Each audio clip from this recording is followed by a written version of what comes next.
gabay sa awit na umaagos. Kapag mabilis, masigla ang himig. Kapag mabagal, payapa at tahimik. Nagbabago ang damdamin ng kanta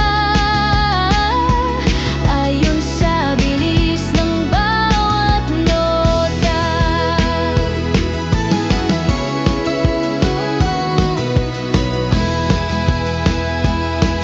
Sinusunod ang tempo sa tugtugan upang sabay-sabay ang galawan.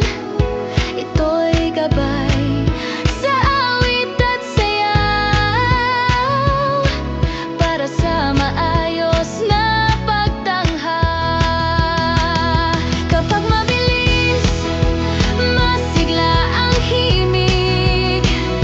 Kapag mabagal, payapa at tahimik.